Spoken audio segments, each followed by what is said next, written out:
Hi, my name is Blaire McLarry from the DSP class of 2025, and today we're diving deep into a fascinating phenomenon called aphantasia, the inability to visualize in your mind's eye, and how it challenges our long held definitions of consciousness. We've all been taught that consciousness is about being aware, being able to think, feel, and experience the world in a particular way. But what happens when we find out that not everyone experiences consciousness in the same way? That's where aphantasia comes in, and it might just force us to rethink everything we thought we knew about the mind. Aphantasia is a term that's only recently gained attention, but it's a concept that challenges some of our most basic assumptions about what it means to be conscious.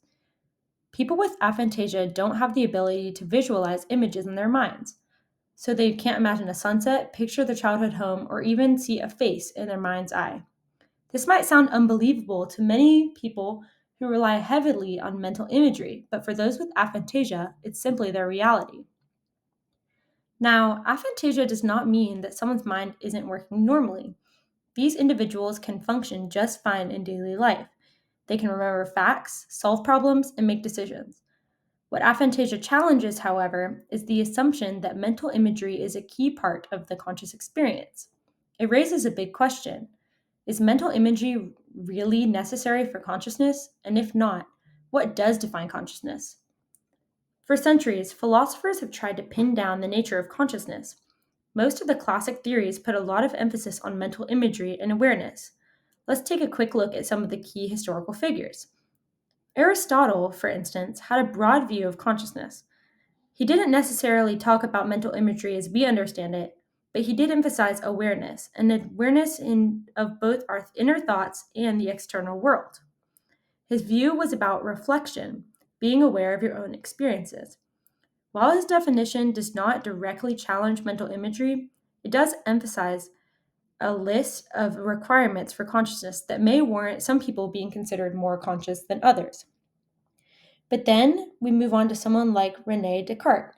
You probably know him for his phrase, cogito ergo sum, or I think therefore I am. This idea suggests that the very act of thinking proves our existence. Descartes believed that mental imagery was essential to consciousness because he used imagination and perception to confirm his reality. So, by Descartes' definition, someone with aphantasia wouldn't qualify as consciousness because they don't experience mental images. This creates a problem for traditional definitions of consciousness. If someone like Descartes says that consciousness is defined by imagery, then people with aphantasia who can't visualize in their minds would technically not be conscious. But is that fair? Can we really say that someone who lacks the ability to visualize doesn't experience consciousness in a meaningful way? Fast forward to today, and we're still trying to figure out what consciousness is really like.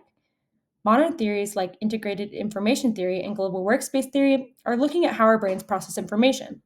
These theories often still use a model that assumes consciousness is connected to certain cognitive functions or abilities.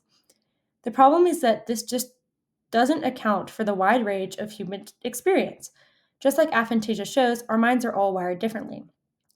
David Gemez, a modern thinker of consciousness, takes an interesting approach. In his book, Human and Machine Consciousness, he talks about consciousness almost like it's a skill, something that we can measure like IQ. According to his theory, some people are more conscious than others, depending on their mental abilities and the external tasks that they can perform.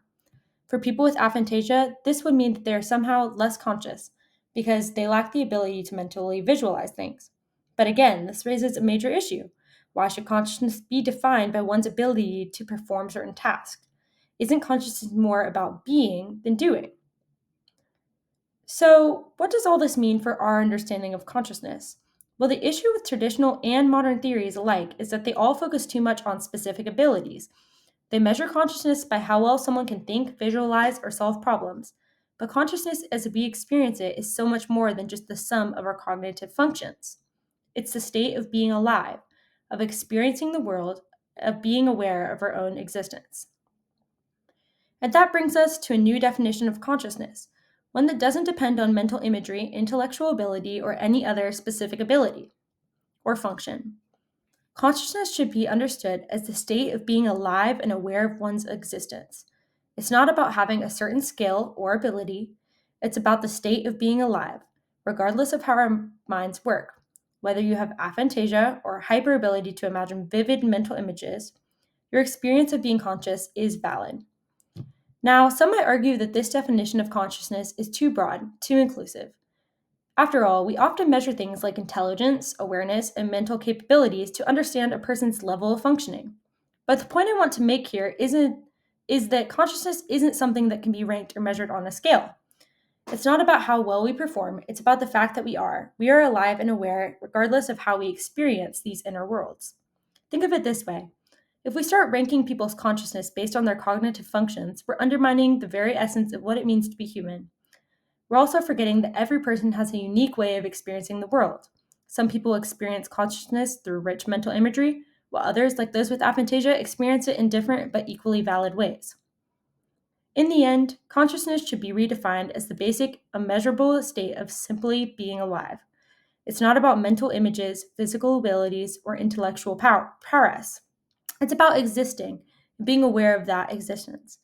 This idea can make a huge difference, not just in philosophy, but how we view each other in society. By understanding consciousness as something that everyone has equally, regardless of their mental abilities, we start to see each person as valuable and worthy of respect.